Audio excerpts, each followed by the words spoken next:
Hi, I'm Vishwas Nandalikar, Head HRBP Adecco Group. A serious shortage of cybersecurity experts is costing companies hundreds of millions of dollars.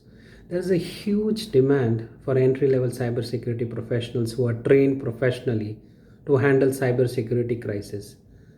The lack of resources at an educational level is significant contributor to the shortage.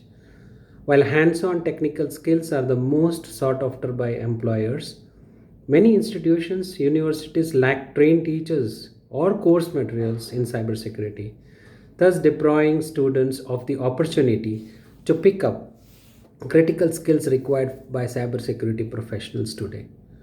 CyberSparks cybersecurity training and the cutting edge technology curriculum from top Israeli cybersecurity companies will help in bridging this gap in the current job market. Thank you.